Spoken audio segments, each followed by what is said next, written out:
Welcome to the Travel Squad podcast, where adventure meets inspiration. We're your hosts. I'm Brittany. I'm Kim. And I'm Jamal.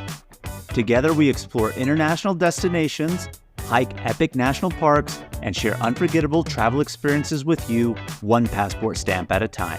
Our mission is to inspire you to travel by showing you how you can make it work no matter your budget, schedule, or experience level. We bring you along so that you can laugh, get excited, and start planning your own trip. So grab your ticket and your passport. And don't forget your travel insurance. And get ready to embark on a new adventure with us around the globe. Hey, squaddies. Hey. Travel Squad Podcast is back with Just the Tip, our new Friday mini episode series where we give you quick travel stories, hacks, and recommendations to set you off into your weekend right. Today we're going to dive into the differences between TSA Pre, Global, Entry, and Clear. When it comes to travel and getting through security, there's so many different options. These are kind of really the main three that you hear. So we're going to break down the differences between them and what each one of them gives you. So why don't we start it off with TSA Pre-Check? A lot of people know about this one, but one thing I learned while kind of doing some research is if you don't have a passport or if you don't plan to travel abroad, this might be the best option for you. So you do, of course, have to submit an online application. You do have to schedule an in-person appointment at an enrollment center, and that does include a background check and fingerprinting.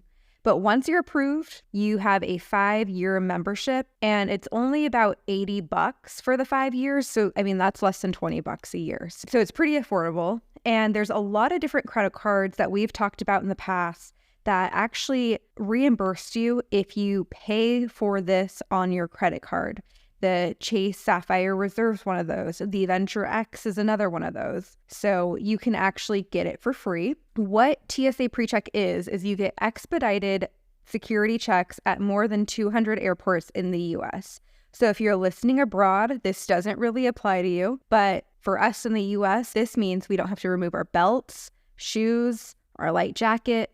We don't have to remove any electronics or liquids from our bag. Saves a lot of time and stress.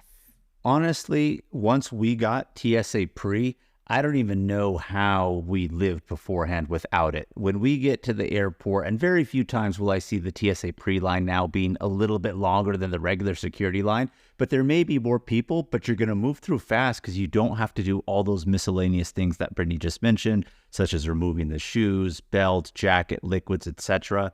And we're in and out of security real fast. Kim, I remember recently you had said you were traveling with someone who didn't have TSA Pre-Check.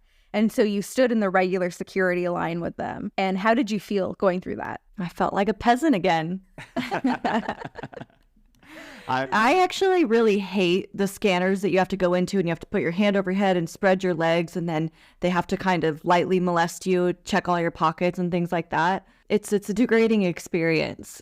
Yeah, and that's one thing we didn't mention. Through TSA Pre-Check, you're in a normal metal detector, not that one that you're talking about, Kim, where it takes like body a full scanner. X-ray body scan of yourself. So once you get approved for TSA Pre-Check, you do get a known traveler number. And so you want to link this number to all of the airline accounts that you have. So if you have like loyalty memberships, add it in so that anytime you book a flight and that airport offers TSA Pre-Check, it'll automatically go onto your boarding pass. If you don't have it on in advance, then you usually can't go through. Yeah, that happened to me once. I did not have my number in there, and I had to go back and talk to the front desk people to have them added on. And I think that's something that's actually relatively new, being able to have them added on same day. Because in the past, if you didn't put it on, usually 24 to 48 hours before your flight, with your airline, it was locked out. Now, they may have changed that, and of course, you can do it sooner to your flight, as you had just mentioned, Kim, but that's not something you should risk. You should always input it at time of reservation when you're making your booking, or if you're booking through an airline that you have rewards account with, you can pre-put that in there. That way it always stays and they know to put your TSA Pre with the booking. One thing I learned when doing the research was that children 12 and under can also use TSA Pre-Check when traveling with a parent or guardian who also has it without them registering. So if you have kids and they're under that age, you kind of like don't have to pay for them to have TSA Pre-Check. They kind of get to fly under the radar. Before I had TSA Pre-Check, I remember years and years ago, for some reason, you all got my ticket. We booked together and I paid you the money. And so because it was all under your reservation, you two already had it, I got TSA Pre-Check added onto mine. Yeah, that's something that does happen. And if you're traveling with someone with TSA Pre-Check, that's a possibility. We've also seen some of the older travelers, like people over 75, they can get this as well. When Jamal's dad was traveling down to San Diego to see us a while back, he was over 75, so he would get TSA Pre-Check, which would then, because his mom was booked under the same reservation, but under 75, she got that same perk as well. Oh, so he wasn't part of the membership. They just added it on randomly. Yeah, sometimes they will give TSA Pre-Check automatically to some random individuals, even if you haven't paid. But of course, you have to meet certain criteria. One of them is being of that age. They're just kind of under the assumption somebody that old's not going to do anything. So you can get it, but that's, again, you're taking a gamble. You don't know if you are or aren't. You should just apply for TSA Pre-Check if you want it. They also do give it away every once in a while as a way to introduce people to the benefits so that they're encouraged to become a BET member. And they're like, oh, wait, this was so nice. I should get this all the time. So that's something to think about too. And we talked about children 12 and under, but also teens 13 to 17 can accompany their parents and guardians without enrolling, as long as their boarding pass has a TSA Pre-Check on it too. So they have to be booked under that same reservation, kind of like how you were talking, Kim, when you were booked with us. And you got it. I was booked with mom and dad. Yep. Yes. So TSA Pre-Check actually has a lot of perks and benefits and could be a really good option for you and your family, especially if you don't plan on doing a lot of travel abroad. So the next thing that we're going to talk about is global entry. So what is global entry?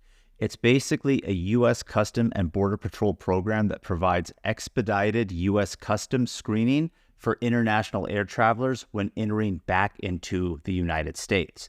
Now, when Brittany was talking about TSA Pre-Check, I mentioned how we have it. But guess what? We have TSA Pre-Check because it comes automatic with our global entry. So if you get global entry, you're automatically going to get TSA Pre-Check. So if you are actually going internationally more often, then you should do this versus just getting TSA Pre-Check, because it's going to be a little bit more money out of pocket, but you're going to get both features for you. Now, although this is designed really more for air travel, for expedited customs when coming back into the country through flying, you can use this for land crossings between Canada and Mexico. So if you're driving across and back into the United States from Canada or Mexico, or there's even walking lines when you walk across the border, there's special lines. Now, Canada and Mexico each have their own unique program that's independent just for Canada, just for Mexico, but global entry supersedes those. So if you have your global entry, you can use them for those land crossings just as well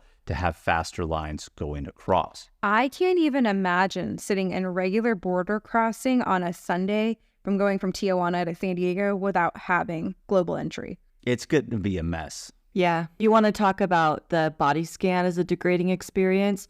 Try sitting in that border crossing line in your car for 7 hours. And I know you've done it, Kim. And that's a bad day, the 7 hours. Normally it's about like 2 to 3, but it can be bad. Now, if you have the expedited customs and global entry, the drive line is usually no more than 45 minutes, as low as 5 to 10, but the walk across line is absolutely immediate. And for us living here in San Diego, so close to the border, it's an absolute game changer for us. In fact, we just went to Mexico for tacos like a week or so ago with someone who didn't have global entry. And we said, bro, you got to get out of our car and you need to walk across. We'll meet you on the other side. and that's exactly what we did. But luckily, the walk across line in the evening wasn't too bad, and he made it across with good timing, so it all worked out. But again, those are those little lucky moments that you can't count on to always be the case 100% of the time. So how global entry works is upon arrival back into the U.S. in airports from international travel, there are separate designated custom lines for global entry members. So you basically get to bypass the normal line that's incredibly large and filled with people. As a good example of this, do you ladies remember when we just landed back in the US from Costa Rica in Houston, what the normal customs line looked like? It was nasty. Scary. There was over 1,000 plus people in it.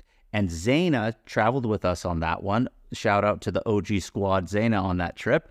This was her first trip traveling with Global Entry. And we were telling her, if you didn't have that right now, we would have left you in that line and you would have been meeting us in the next terminal, overpassing through. It was rough. So instead of waiting in line for that would have easily been an hour plus, if not longer, we were through in 5 minutes, no longer than that. And even when we came back from Rome, we landed in Atlanta, Brittany and I. Atlanta is a messy airport to begin with. Like when you land in Atlanta and you have a connection, you need at least like 3 hours. Coming back from Rome, our connection was tight already as it was, and our flight out of Rome was delayed. And so we barely had enough time, but we saw the regular customs line when we landed. Again, it was like 1,000 people plus. It was super, super crowded. We walked up to the Global Entry station, and immediately we were out within like 5 to 10 minutes. If we didn't have that, honestly, we would have missed our connector on that one. So it really does save you time, especially in those crunch moments where you have a flight delay, short connection, just getting back into the country. So you go through the designated Global Entry line and you actually have a kiosk. A lot of the kiosks now just really scan your biometrics, your face. Some of the older ones will still have you scan your passport. But as soon as it recognizes your face or your passport and it ties it to the fact that you have Global Entry, it will give you a green light to go speak to the customs agent. Most of the time, they'll just say your name. Oh, are you Jamal? Are you Brittany? They'll recognize your photo to your passport and they'll say, welcome back to the U.S. And that's all she wrote for that matter. I feel like they're more friendly in the Global Entry line. They're like, how was your trip and what'd you do? Whereas the other one, they're like, where were you? Do you have anything to claim? They're always just wanting to interrogate you if you're in that normal line. So you definitely want Global Entry. So how do you get it? Well, currently right now, it's $100 non-refundable for 5 years. And why I say non-refundable is just because you apply doesn't mean that you're going to get it. So if you don't get it, sorry, you're out the $100. But starting October 1st, 2024, so this year, get on it. If you're thinking about it, they're raising the price to $120 still for the 5 years. So it's going to be a $20 increase. It's not necessarily anything terrible, but if you're thinking about it, just get on the game and do it right now before they raise the price. But you apply and make an account through the Trusted Traveler Program, through the Custom and Borders Patrol website.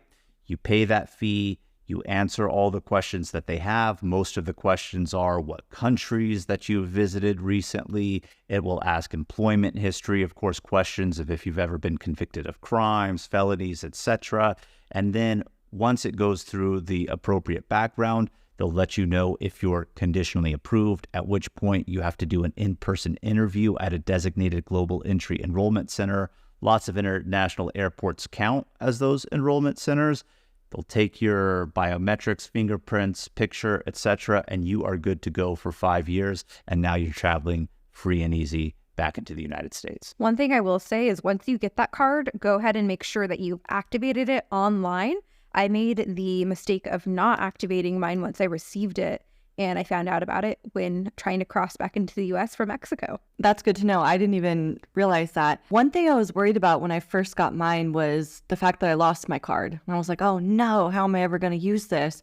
You don't actually need to show your card when you're coming back. You don't need to travel with it. You don't need to show it. It's programmed into your passport number. Right. But with that caveat though, Kim, they do say though, you should carry it with you to have because they can ask for it, but I have never coming back into the United States after landing in an airport have had to give them the Global Entry card. Your passport is sufficient. What about when we have driven across? Do you have to show your physical card? You don't. I read it online. You don't have to show your card because I looked into this. I was going to try to request a new card and it says in there you don't have to travel with it. But I just renewed mine and I got my card. There you go. There you go. But good question, Brittany. What I think happens now is even if you have a passport card, which would then have a different passport number than your actual passport booklet, but your booklet and your passport cards all have RFID chips in them now. And so it was just tied to that chip to recognize that you have Global Entry. So I don't think that you actually need it, but always good to carry. I mean, they can They can literally scan your face, so I don't think you need to carry the card. That's true. The third option that you have for getting through security faster is Clear, or they're calling it the Clear Plus membership. It began as an airport security pre-screening membership. We're starting to see a lot of Clear kiosks pop up in airports around the country. There are 57 airports now that have Clear. It's definitely growing. We're going to start to see a lot more of them. Clear is a lot like Global Entry, where you have to fill out an application, do a little bit of a background check, get approved for it, and then scan your fingerprint and your biometrics and whatnot. When you go up to scan in the Clear kiosk, it also uses biometrics, face scan, eye scan, fingerprints, all of that, and helps you get through the line faster. A lot of people have asked, well, if you already have TSA Pre or you already have Global Entry, do you really need Clear? A lot of people do say, yes, get Clear. And that's because there are different benefits with Clear. There's different lines for Clear. So say the TSA Pre-check line is very long, but the Clear line is not, then you can get yourself through a little faster that way. So you have another option, essentially. The other thing that's really, really cool is you can make a reservation in line. And I don't have Clear, but after doing a bunch of research in here, I'm maybe thinking about getting it. What's cool about it is that, so say you're going to be flying through Atlanta. We know it's a messy airport and we know we have a crunched amount of time. For example, your layover that you had there, getting home from Rome, and you know you only have a short amount of time. So if the security line is long, you guys are fucked. Well, you can actually go on to the Clear website ahead of time, make a reservation in line for a specific time, show up, and walk right up. That's pretty cool. That's a benefit I didn't really know about. If you are a very frequent traveler, then I think Clear is worth it. The cost is not too bad. It's $189 for a year, but there are a ton of different programs that give you discounts or free membership. Some of them that they advertise on the website are Amex cardholders, for example, get statement credits reimbursing for it. There are membership discounts for Delta Sky members, United Plus members. And then depending on the tier of membership that you have with the airline, say you're at the very top medallion status for Delta, you get Clear membership for free. So they're basically giving this shit away. I think, just to kind of touch upon as you were describing it, Kim, something very important to articulate about Clear. Clear is not a government program, whereas TSA Pre-check as well as Global Entry is a government program. Clear is a private company, and really they just ID you with your biometrics, eye scans, fingerprints, etc. But they work with TSA when you're at the airport. And when you were saying, like, is it worth it to have both if you have TSA Pre-check or Global Entry, and you were saying how people say, yes, it's worth it to have both, because all Clear is helping identify you first, right? So that takes away TSA from having to identify that it's you. But when you go through Clear, you get to jump to the front of the normal TSA line or the TSA Pre-check line if you have TSA Pre-check. And then you get to bypass that and then go through security as normal. So Clear in itself doesn't give you anything extra in security, but it can help you bypass the lines to be a little bit faster because you're already pre-ID'd. Exactly. The other cool thing, just like with TSA Pre, you can add family members onto your account. So say you're married or you have adult siblings, you can add them on for $99. So they get a discounted rate. If you have any family members under the age of 18, they can be added on for free. Love to save that money. We love a good deal around here. The other thing about that reserve feature that I mentioned, where you can kind of book your time slot in line, you can book that for up to 10 people. Wow. And if you're traveling with 10 people, you already know you're going through it. So to make that reservation in line, especially when you're in a time crunch, that can really save a trip. We can prevent freakouts here with Clear. Prevent a Jamal freak out. We need to get Clear just for Jamal, apparently.